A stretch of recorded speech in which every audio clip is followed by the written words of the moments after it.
नमस्कार, आप देख रहे हैं सीजी भास्कर। मैं हूं आस्था तिवारी। स्वागत है आपका हमारे स्पेशल एपिसोड न्यूज बुलेटिन में, जिसमें हम छत्तीसगढ़ समेत देश दुनिया में क्या कुछ हो रहा है वो सब कुछ जानेंगे। तो आइए शुरू करते हैं। छत्तीसगढ़ के दुर्ग जिले में नशे और बढ़ते अपराध से परेशान लोगों ने अब खुद डंडा उठाने की ठान ली है। शक्तिनगर में वार्ड 17 और 18 की बैठक में बड़ी संख्या में महिलाएं और जनप्रतिनिधि जुटे। बैठक में तय हुआ कि अब क्षेत्र में अगर कोई अवैध नशे का कारोबार करेगा तो उसके घर पर ताला लगाकर उसे वार्ड से बाहर निकाल दिया जाएगा। महिलाओं ने टीम बनाकर नशा करने वालों पर सख्त कार्रवाई करने का फैसला लिया है। वरिष्ठ पार्षद ने नशे के कारोबारियों और उपभोक्ताओं की सूची पुलिस को सौंप दी है और चेतावनी दी है कि अगर कार्रवाई नहीं हुई तो जनता खुद कदम उठाएगी। क्षेत्र में बढ़ते अपराध और पुलिस की नाकामी से नाराज जनता अब नशे के खिलाफ एकजुट हो गई है। रायपुर में छत्तीसगढ़ महतारी की मूर्ति तोड़े जाने पर हंगामा हुआ। राजधानी रायपुर में राज्योत्सव से पहले छत्तीसगढ़ महतारी की मूर्ति को तोड़ा गया। घटना वीआईपी चौक स्थित राम मंदिर के पास की है। जानकारी मिलते ही छत्तीसगढ़िया क्रांति सेना मौके पर पहुंची और जमकर विरोध प्रदर्शन किया। इस दौरान पुलिस और प्रदर्शनकारियों के बीच झड़प भी हुई। पुलिस ने जोहार छत्तीसगढ़ पार्टी प्रमुख अमित बघेल समेत कई सदस्यों को हिरासत में लिया है। मूर्ति का सिर खंडित होने से लोगों में भारी आक्रोश है। मुख्यमंत्री विष्णुदेव साय ने कड़ी कार्रवाई का आश्वासन दिया है, जबकि पूर्व सीएम भूपेश बघेल ने इसे छत्तीसगढ़ की अस्मिता पर हमला बताया है। पुलिस ने एफआईआर दर्ज कर सीसीटीवी फुटेज के आधार पर आरोपियों की तलाश शुरू कर दी है।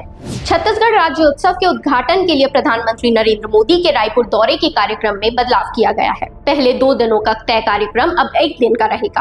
प्रधानमंत्री नरेंद्र मोदी 1 नवंबर की सुबह 9 बजे रायपुर पहुंचेंगे और रात 8 बजे दिल्ली लौट जाएंगे। दिन भर में वे 5 कार्यक्रम में शामिल होंगे। सबसे पहले सत्य साई अस्पताल, फिर ब्रह्म कुमारी के शांति शिखर भवन का उद्घाटन, नवा रायपुर स्थित ट्राइबल म्यूजियम का दौरा, नए विधानसभा भवन का शुभारंभ और पूर्व पीएम अटल बिहारी वाजपेयी की प्रतिमा का अनावरण करेंगे। अंत में वे राज्योत्सव का शुभारंभ कर आम सभा को संबोधित करेंगे।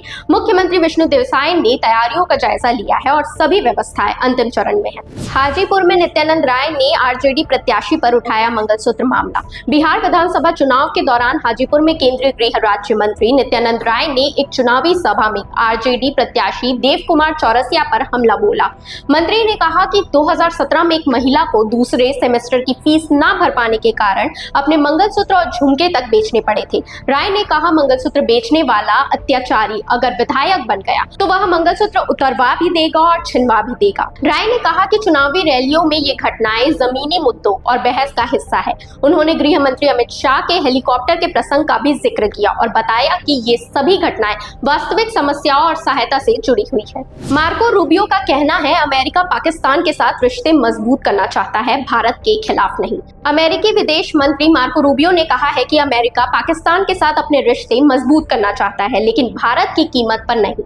रूबियो ने स्पष्ट किया है कि आतंकवाद के खिलाफ अमेरिका पाकिस्तान मिलकर काम करते रहे हैं और यह सहयोग भारत के साथ उसकी दोस्ती को प्रभावित नहीं करेगा। उन्होंने कहा कि भारत समझदार कूटनीति अपनाता है और जानता है कि अमेरिका को कई देशों से रिश्ता बनाए रखने होते हैं।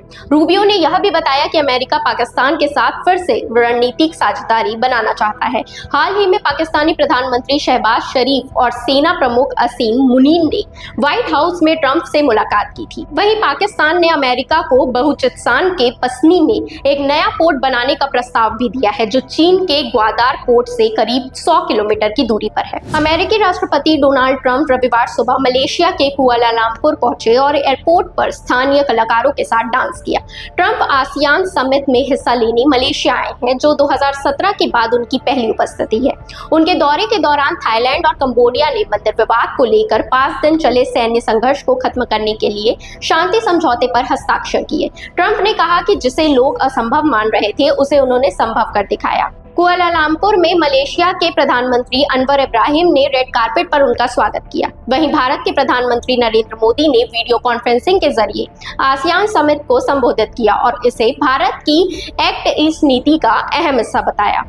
इस साल का आसियान समिट व्यापार, सुरक्षा और संस्कृति जैसे मुद्दों पर ध्यान केंद्रित करेगा।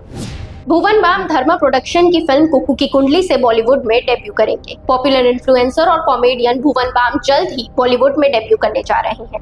वो धर्मा प्रोडक्शन की फिल्म कुकू की कुंडली में नजर आएंगे। फिल्म में उनके साथ वामिका गब्बी भी मुख्य भूमिका में होंगी और इसका निर्देशन शरण शर्मा कर रहे हैं। भुवन ने अपने इंस्टाग्राम पर फिल्म का कॉन्ट्रैक्ट शेयर कर लिखा, सपने देखो दोस्तों पूरे हो जाते हैं।